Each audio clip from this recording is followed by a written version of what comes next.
ഭയപ്പെടേണം.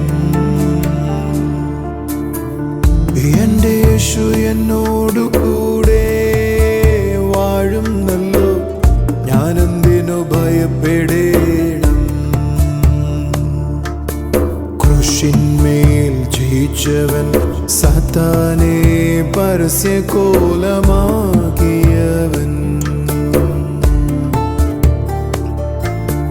ക്രൂശിന്മേൽ ജയിച്ചവൻ, സാത്താനെ പരസ്യകോലമാക്കിയവൻ.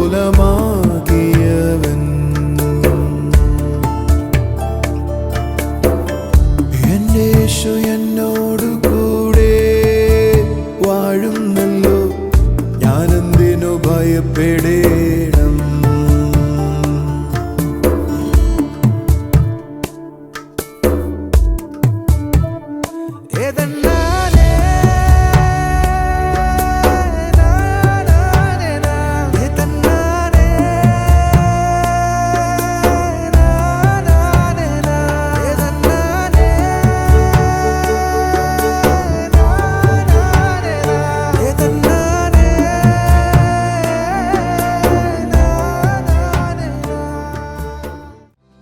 TV പ്രേക്ഷക സംഗമം തൃശൂരിൽ ജൂലൈ 25 രാവിലെ 10:30 മുതൽ. സ്ഥലം town hall, Thrissur. Miracle Sunday തിരുവനന്തപുരത്ത് ജൂലൈ 28 രാവിലെ 11 മണി മുതൽ. സ്ഥലം AJ ഹാൾ, കുമാരപുരം. കർത്താവിൻ്റെ അതിപരിശുദ്ധ നാമം വാഴ്ത്തപ്പെടുമാറാകട്ടെ. അനുഗ്രഹിക്കപ്പെട്ട നല്ല ദിവസങ്ങളെ നമുക്ക് ദാനമായി തരുന്ന ദൈവത്തിനായി സ്തോത്രം. അങ്ങനെ ഇന്ന് നമ്മൾ കേൾക്കാൻ പോകുന്നത്, പരിശുദ്ധാത്മാവ് നമ്മുടെ ഉള്ളിൽ വന്നു കഴിഞ്ഞാൽ കർത്താവ് എങ്ങനെയാണ് നമ്മളെ മാറ്റുന്നത്, എന്താണ് എന്നിലുണ്ടാവുന്ന മാറ്റങ്ങൾ എന്ന് പറയുന്നത്. യേശുവിനെ അറിഞ്ഞ ഒരാളുടെ ഉള്ളിൽ പരിശുദ്ധാത്മാവ് വരുവാനിടയായിത്തീരും. അന്നു മുതൽ ആ വ്യക്തിയുടെ ലൈഫ് മാറുകയാണ്. അന്നു മുതൽ എനിക്കുണ്ടായിരുന്ന കഴിവുകേടിനെ എല്ലാം ദൈവം മാറ്റിയിട്ട് ദൈവത്തിൻ്റെ കഴിവുകൾ എന്നിൽ ചലിക്കുവാനായി തുടങ്ങും. പരിശുദ്ധാത്മാവ് എൻ്റെ ഉള്ളിൽ വന്നാൽ ആ സമയം മുതൽ ഞാൻ പതുക്കെ മാറിക്കൊണ്ടിരിക്കുകയാണ്.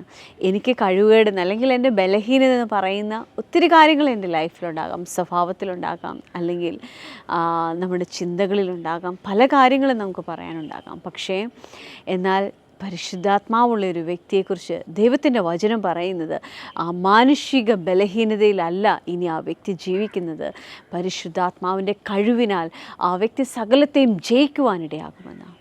ഇന്നത്തെ മെസ്സേജ് നിങ്ങളോട് സംസാരിക്കുമ്പോൾ നിരാശയിലായിരിക്കുന്നവർ, അല്ലെങ്കിൽ ജയിക്കാൻ കഴിയുന്നില്ല എന്ന ഭാരത്തിലായിരിക്കുന്നവർക്ക് കർത്താവ് നിങ്ങളോട് സംസാരിക്കുന്ന വാക്കുകൾ നിങ്ങളെ ഉണർത്തട്ടെ, നിങ്ങളുടെ ലൈഫിനെ മാറ്റട്ടെ. നമുക്ക് മെസ്സേജിലേക്ക് പോകാം.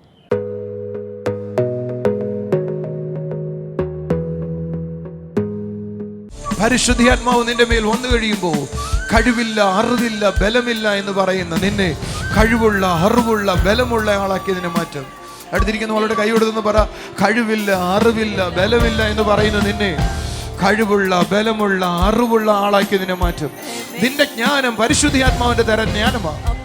സോളി ജ്ഞാനങ്ങളിൽ ജ്ഞാനം ഉണ്ടാക്കുന്ന പുസ്തകത്തിൽ നിന്നല്ല, പരിശുദ്ധാത്മാവ് വരുമ്പോഴാണ്. ഞങ്ങൾ സംസാരിക്കുന്ന വിസ്ഡം മാനുഷികമല്ലെന്നാ പൗലോസ് പറഞ്ഞത്. എൻ്റെ വാക്കുകൾ മാനുഷിക പരിജ്ഞാനം കൊണ്ടല്ല, ദൈവിക ജ്ഞാനം കൊണ്ടാണ് നിറഞ്ഞിരിക്കുന്നത്. ചിലരുടെ മേൽ ഈ പകൽ ദൈവിക ജ്ഞാനം ഉണ്ടാകട്ടെ. മാനുഷിക ജ്ഞാനങ്ങൾ കൊണ്ട് സംസാരിക്കുന്ന വചനങ്ങളല്ല, ദൈവത്തിന്റെ ജ്ഞാനത്താൽ ചിലർ സംസാരിക്കട്ടെ.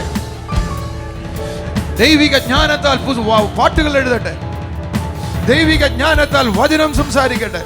Come on come on come on come on. പരിശുദ്ധാത്മാവ് നിന്റെ മേൽ വന്നു കഴിയുമ്പോൾ കഴിവില്ല, അറിവില്ല, ബലമില്ല എന്ന് നീ പറയത്തില്ല. നിന്റെ കഴിവ് അവനാകും, നിന്റെ അറിവ് അവനാകും, നിന്റെ ബലം അവനാകും. പത്രോസിനോടും ശിഷ്യന്മാരോടും കർത്താവ് പറഞ്ഞു, നിങ്ങൾ ശക്തി പ്രാപിക്കും. പറ, നിങ്ങൾ ശക്തി പ്രാപിക്കും. ഓ, ലോകത്തിന്റെ അറ്റത്തോളം പോകാനുള്ള ശക്തി പ്രാപിക്കും. ലോകത്തിന്റെ ഏത് സാഹചര്യത്തെയും ജയിക്കാനുള്ള ശക്തി പ്രാപിക്കും. ലോകത്തിന് അങ്ങേയറ്റത്തോളം ജയിക്കാനുള്ള ശക്തി പ്രാപിക്കും. ശമരിയുടെ മേൽ ശക്തി പ്രാപിക്കും. യഹൂദയിൽ നിന്ന് ശമരി പ്രാപിക്കും. ലോകത്തിന്റെ അറ്റത്തോളം നിങ്ങൾ ശക്തി പ്രാപിച്ചവരായി പോകും. ചിലർ ഈ പകൽ ആ ശക്തി പ്രാപിക്കട്ടെ. എന്നെ യൂട്യൂബിൽ കാണുന്ന ചില കുടുംബങ്ങളുടെ മേൽ പരിശുദ്ധാത്മാവിന്റെ അഭിഷേകം വ്യാപരിക്കട്ടെ. പരിശുദ്ധാത്മാവിന്റെ ശക്തി. ഓ, കൈയടിച്ചു കർത്താവിനെ സ്തുതിച്ചോ. Come on, come on, come on. എന്നെ കാണിക്കുന്ന ഒരു വെളിപ്പാട് പറയാം. യൂട്യൂബിൽ എന്നെ കാണുന്ന ചില കുടുംബങ്ങളുടെ മേൽ അഭിഷേകത്തിന്റെ നിറവ് വ്യാപരിക്കുന്നു, ആത്മാവിന്റെ ശക്തിയുടെ നിറവ്. ഓ, receive it now, receive it now.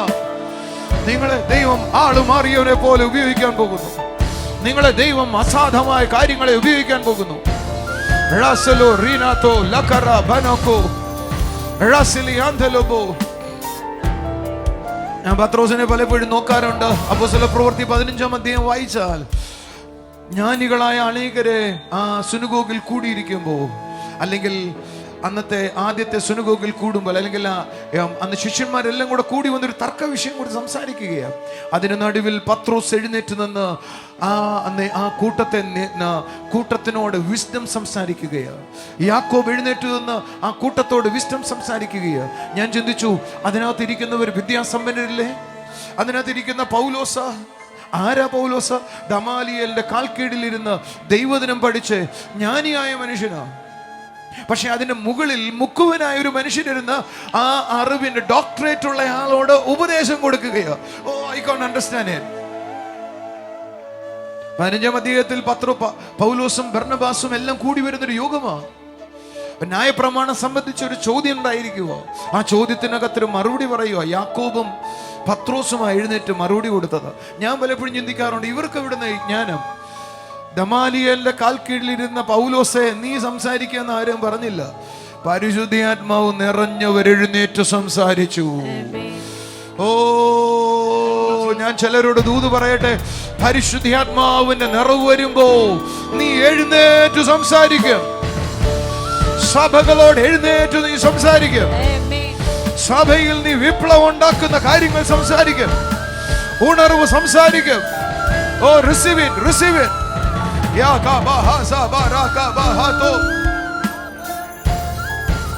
അറിവുള്ളവർക്ക് അതിശയം തോന്നുന്ന വിധത്തിൽ ദൈവം നിന്നെ ഉപയോഗിക്കും. കാരണം നീ ദൈവത്തിൽ നിന്നുള്ളവനാ. ഒന്ന് പറയാ, ഒന്ന് പറയാ, ഒന്ന് പറയാ.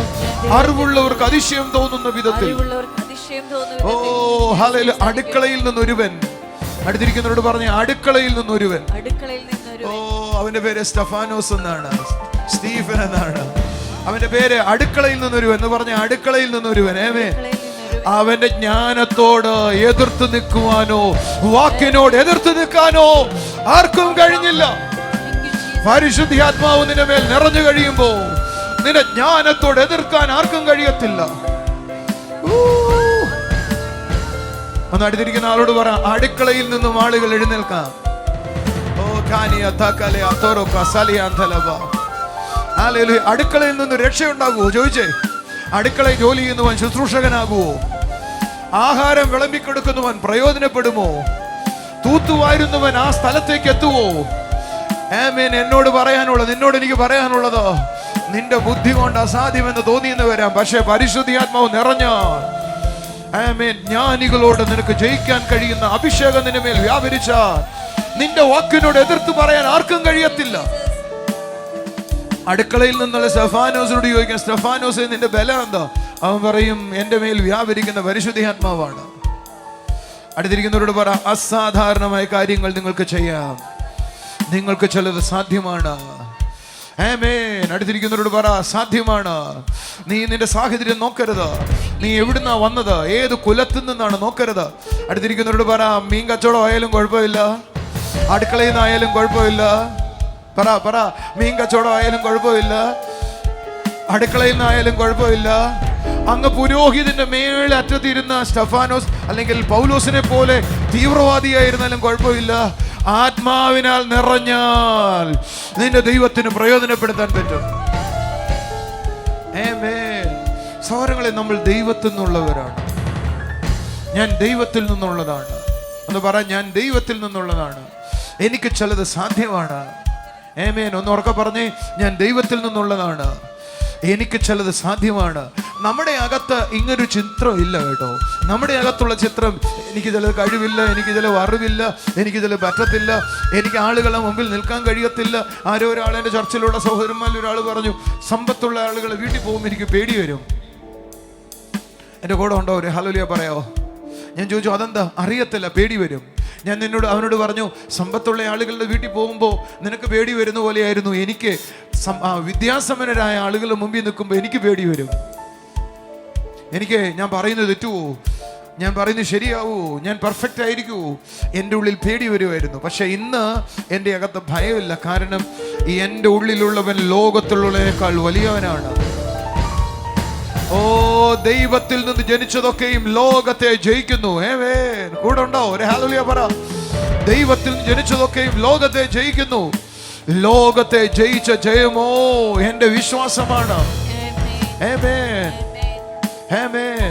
ഞാൻ ഭയപ്പെടേണ്ട കാര്യമില്ല, ഞാൻ പേടിക്കേണ്ട കാര്യമില്ല. വിദ്യാസമ്പന്നരായ ആളുടെ മുമ്പിൽ ഞാൻ നിൽക്കുമ്പോൾ എൻ്റെ ഉള്ളിലെ തോന്നൽ, എനിക്ക് അവരുടെ അത്ര അറിവില്ലല്ലോ. നിന്റെ അറിവിലല്ല നീ ആശ്രയിക്കേണ്ടത്, നിന്റെ മേൽ വ്യാപരിക്കുന്ന കൃപയിലാണ്. എന്ന് പറയാവോ? നിന്റെ അറിവിലല്ല നീ ആശ്രയിക്കേണ്ടത്. ഞാൻ കഴിഞ്ഞ ദിവസം സോളിയോട് പറഞ്ഞു, സോളി നീ എന്താ പുറകിൽ നിന്ന് മുമ്പേ വരാത്തെ? അവള് പറഞ്ഞു, ഓ, ഞാൻ സംസാരിക്കുന്നതിൻ്റെ ഇടയിൽ അല്ലെങ്കിൽ ഞാൻ സംസാരിക്കുമ്പോൾ സോളി പറയുവോ, എന്തെന്താ വിളിക്കുന്നേ? ഓക്കെ, എന്തു ആകട്ടെ.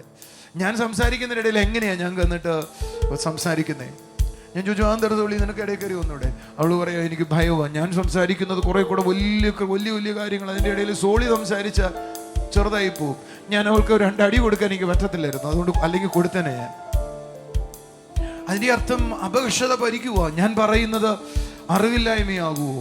എന്നേക്കാൾ അറിവ് എൻ്റെ ഭർത്താവിനുണ്ടല്ലോ, അദ്ദേഹത്തിന് എന്നേക്കാൾ കഴിവുണ്ടല്ലോ. അദ്ദേഹം സംസാരിക്കുന്നതിനിടെ ഞാൻ എന്തെങ്കിലും പറഞ്ഞാൽ ശരിയാവുമോ? ഞാൻ സോളിയോട് പറഞ്ഞു, നീ പറയരുത് എന്ന് പറഞ്ഞേ, നീ പറയരുത്, പകരം നിന്റെ ഉള്ളിലുള്ളവൻ പറയണം. ഞാൻ പറഞ്ഞു, നീ പറഞ്ഞാൽ അത് പ്രശ്നമാകും. പക്ഷെ നിന്റെ അകത്തുള്ളവൻ സംസാരിച്ചു തുടങ്ങിയാൽ ചിലത് സാധിക്കും. നീ അല്ല സംസാരിക്കേണ്ടത്, നിന്നിൽ ഉള്ളവനാണ് സംസാരിക്കേണ്ടത്. അടുത്തിരിക്കുന്ന ആളുടെ കൈയെടുത്തിട്ട് പറ, പ്രശ്നങ്ങൾ നേരിടുമ്പോ നീ അറിയേണ്ടത് എങ്ങനെയാ സംസാരിക്കേണ്ടത്, എങ്ങനെയാ ഡീൽ ചെയ്യേണ്ടത്. നല്ല അപ്പൊ മത്തായി സുവിശേഷം 24-ാം അധ്യായം, ലൂക്കോസിന്റെ 21-ാം അധ്യായം അവിടെ എഴുതിയിരിക്കുക. ആ സമയത്ത് ദൈവത്തിന്റെ ആത്മാവ്, പിതാവിന്റെ ആത്മാവ് നിന്റെ ഉള്ളിൽ വന്നിട്ട് അതിനോട് എങ്ങനെ സംസാരിക്കണം, അതിനെ എങ്ങനെ ഡീൽ ചെയ്യണമെന്ന് നിന്നോട് സംസാരിക്കാൻ തുടങ്ങും. ആരാണ് ക്രിസ്തീയ ജീവിതം?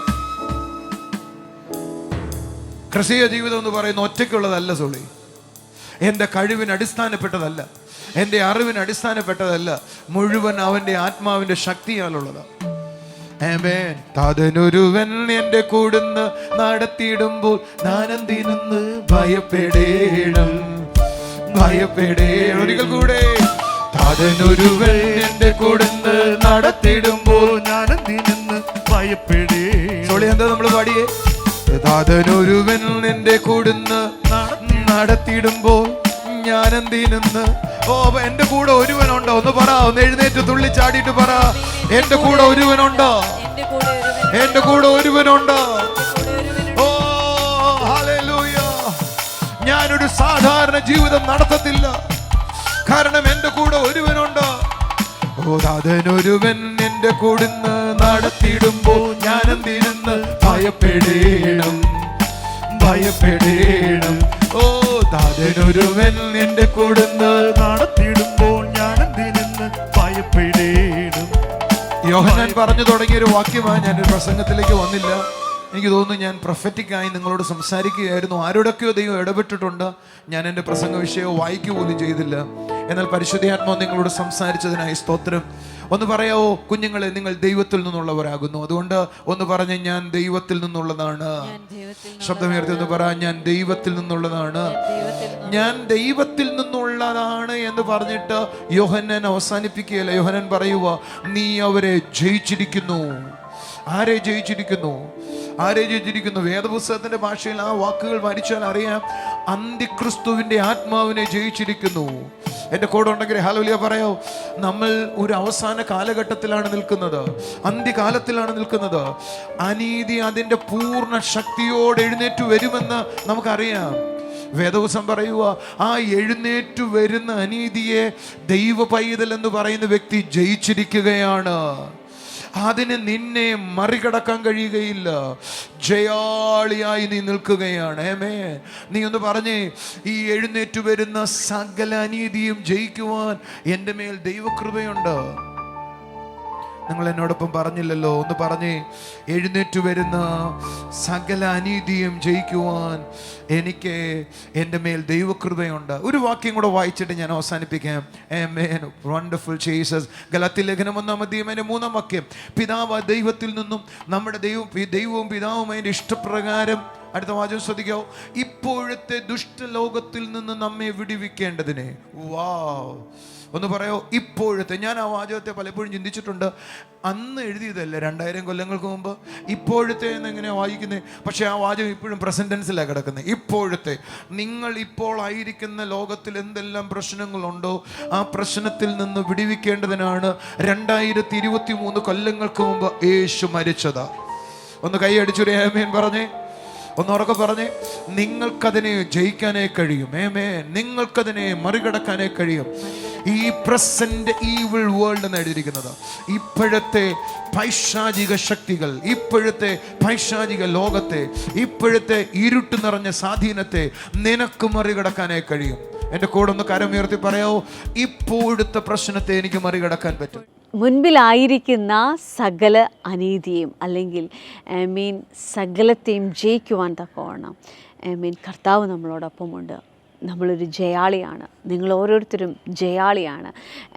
പരിശുദ്ധാത്മാവിനാൽ അവൻ നിങ്ങളെ നടത്തുകയാണ്. ഹല്ലേലൂയ. അതുകൊണ്ട് സകലത്തെയും ജയിച്ചു വാഴുന്ന, ബലഹീനതയിൽ നിന്ന് ജയിച്ചു വാഴുന്ന, ദൈവിക സ്വഭാവത്തിൽ വാഴുന്ന ഒരു അസാധാരണ വ്യക്തിത്വമായി നിങ്ങൾ ഓരോരുത്തരെയും കർത്താവ് മാറ്റട്ടെ. നമുക്കിനി ചില സാക്ഷ്യങ്ങൾ കാണാം.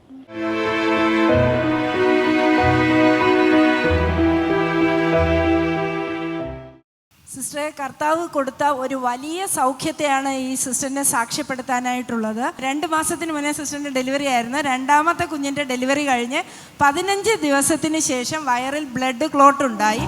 ഹോസ്പിറ്റലിൽ പോയി മെഡിസിൻ കൊടുത്തു. 10 ദിവസത്തേക്കാണ് ഡോക്ടേഴ്സ് മെഡിസിൻ കൊടുത്തത്. എന്നാൽ ആ ബ്ലഡ് ക്ലോട്ട് പഴുപ്പായി വന്നുകൊണ്ടേയിരുന്നു. 10 ദിവസം മെഡിസിൻ ഉപയോഗിച്ചിട്ടും ഒരു മാറ്റവും ഉണ്ടായില്ല. വീണ്ടും പഴുപ്പ് വന്നുകൊണ്ടിരുന്നു. വീണ്ടും ഹോസ്പിറ്റലിൽ പോയി. അപ്പോൾ ഡോക്ടേഴ്സ് ഒരു ഹോൾ ഇട്ട് കൊടുത്തു. പഴുപ്പ് അതിലൂടെ പോകുന്നതിന് വേണ്ടിയാണെന്ന് പറഞ്ഞു. വീണ്ടും മെഡിസിൻ കൊടുത്തു. എന്നാൽ കുറഞ്ഞില്ല. കുറച്ച് ദിവസം കഴിഞ്ഞപ്പോൾ വീണ്ടും വയറിലൊരു ചെറിയ മുഴ വന്നു. വീണ്ടും ഹോസ്പിറ്റലിൽ പോയി പരിശോധിച്ചപ്പോൾ അവിടെയും പഴുപ്പുണ്ടെന്ന് പറഞ്ഞു. അത് കീറി പഴുപ്പെടുത്ത് കളഞ്ഞു.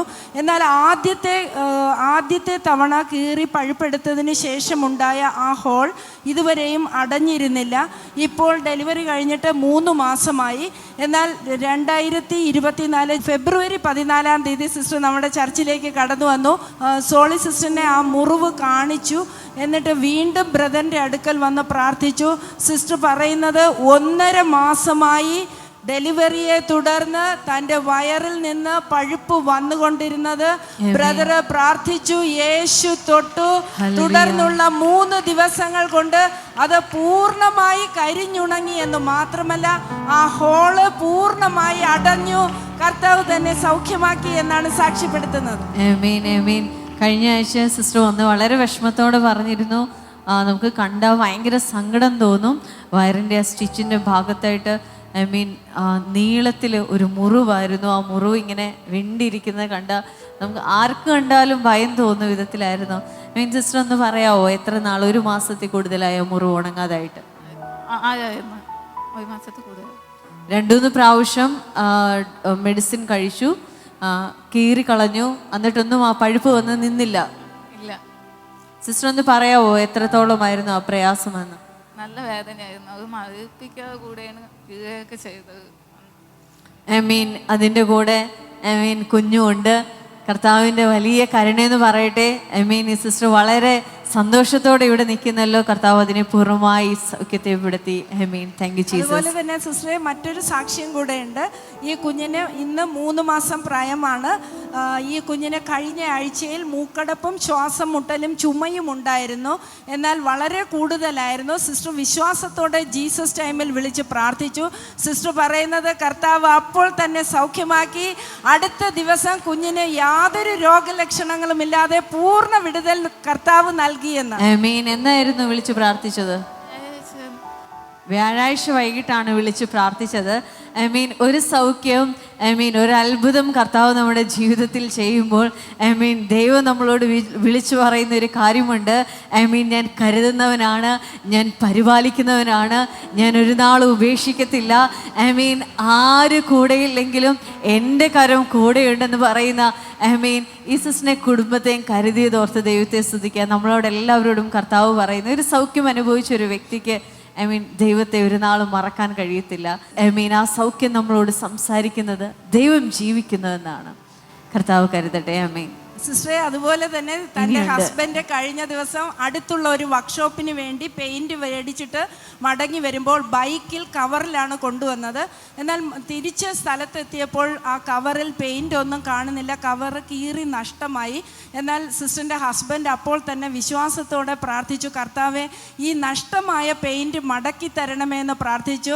സിസ്റ്റർ ഇപ്പോൾ സാക്ഷ്യപ്പെടുത്തുന്നത് തൻ്റെ ഹസ്ബൻഡ് പ്രാർത്ഥിച്ച് ഏതാനും നിമിഷങ്ങൾക്കുള്ളിൽ ഒരു സുഹൃത്ത് വിളിച്ചു പറയുക, നഷ്ടമായ പെയിന്റ് റോഡിൽ നിന്ന് കിട്ടി, അതിവിടെ ഒരു കടയിൽ ഏൽപ്പിച്ചിട്ടുണ്ട്, വന്ന് കൈപ്പറ്റിക്കൊള്ളുക എന്ന കർത്താവ് അത്ഭുതം ചെയ്തു എന്നാണ് സാക്ഷ്യപ്പെടുത്തുന്നത്. ചെറിയ കാര്യത്തിൽ പോലും എൻ്റെ ദൈവം എത്രത്തോളം വിശ്വസ്തനാണ്.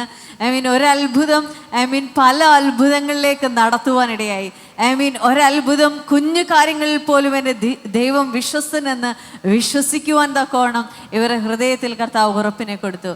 ഹസ്ബൻഡ് വന്നില്ലേ? കർത്താവ് അനുഗ്രഹിക്കട്ടെ. നാട്ടിലെ ഉണർവ് പൂവാറിൽ ഓഗസ്റ്റ് 12 വൈകുന്നേരം 6:30 മുതൽ. സ്ഥലം ശ്രുതി ഓഡിറ്റോറിയം, പൂവാർ. സമൃദ്ധിയുടെ സ്വാതന്ത്ര്യം ഓഗസ്റ്റ് 15 എറണാകുളത്ത് രാവിലെ 10:30 മുതൽ. ബ്രദർ ജോൺ താരുവും സിസ്റ്റർ സോളി ജോൺ എന്നിവർ ശുശ്രൂഷിക്കുന്നു. സ്ഥലം ടൗൺ ഹാൾ, നോർത്ത് റെയിൽവേ സ്റ്റേഷന് സമീപം, എറണാകുളം. ദൈവത്തിൻ്റെ ആത്മാവ് ചെയ്യുന്ന ഓരോ കാര്യങ്ങൾക്കുമായി നമുക്ക് ദൈവത്തെ സ്തുതിക്കാം. ഹല്ലേലൂയ. അത്ഭുതങ്ങൾക്കായി സ്തോത്രം ചെയ്യുന്നു. എന്നാൽ ചില സംശയത്തോടെ ഇതിനെ കാണുന്നു. അവനവൻ്റെ ജീവിതത്തിൽ അതിനെ അനുഭവിക്കുവാൻ തക്കോണം, അല്ലെങ്കിൽ നിങ്ങളുടെ ലൈഫിൽ വ്യക്തിപരമായി അനുഭവങ്ങൾ ഉണ്ടാകാൻ തക്കോണം കർത്താവിനോട് പ്രാർത്ഥിച്ചാട്ടെ. നമുക്കുണ്ടായ അനുഭവത്തെ നമുക്ക് വിശ്വസിക്കാൻ കഴിയും. വേറൊരാൾക്കുണ്ടാകുന്നതില്ല നമുക്ക് സംശയം തോന്നുന്നത്. നിങ്ങളുടെ ലൈഫ് ഓരോ ദിവസവും അത്ഭുതങ്ങളിൽ ജീവിക്കട്ടെ. ഏത് മേഖലയിലാണോ നിങ്ങൾക്ക് വിശ്വസിക്കാൻ കഴിയാത്തത്, ആ മേഖലയിൽ കർത്താവ് നിങ്ങളെ സഹായിക്കട്ടെ. വലിയ അത്ഭുതങ്ങൾ നിങ്ങളുടെ ലൈഫിൽ കർത്താവ് തരട്ടെ. നിങ്ങൾ തോറ്റയിടത്ത് കർത്താവ് നിങ്ങളെ ജയിപ്പിക്കട്ടെ. വലിയൊരു ജയത്തിൽ വാഴുവാൻ കർത്താവ് സഹായിക്കട്ടെ. നമുക്കൊരു നിമിഷം പ്രാർത്ഥിക്കാം. അപ്പോൾ ആ സ്വർഗീയ പിതാവേ, ഞങ്ങളെ കാണുന്ന ഓരോ കുടുംബങ്ങളെയും അവിടുത്തെ കരങ്ങളിൽ ഏൽപ്പിക്കുന്നപ്പാ. ജയവും തോൽവിയുമുള്ളൊരു ലൈഫിൽ ആയിരിക്കുകയാണ് എല്ലാവരും. പക്ഷേ പരിശുദ്ധാത്മാവുള്ളൊരു വ്യക്തിക്ക് അതല്ല കാണാൻ കഴിയുന്നത്. എപ്പോഴും സന്തോഷിക്കാൻ കഴിയുന്ന, എപ്പോഴും കർത്താവിൽ ആനന്ദിക്കുവാൻ കഴിയുന്ന, പരിശുദ്ധാത്മാവിനാൽ നടത്തപ്പെടുന്ന, ജയമുള്ള, സകലത്തെയും പോസിറ്റീവായി കാണുന്ന, തൻ്റെ കഴിവുകേടിനെ നോക്കി നിരാശയോടിരിക്കാതെ കൂടെ ചലിക്കുന്നൊരു കർത്താവിനെ കണ്ട് സന്തോഷിക്കുവാൻ കഴിയുന്ന ഒരു ലൈഫ് ഉണ്ടാകട്ടെ അപ്പാ. യേശുവേ, ഇവരോരോരുത്തരും അങ്ങനെ ആയിത്തീരട്ടെ അപ്പാ.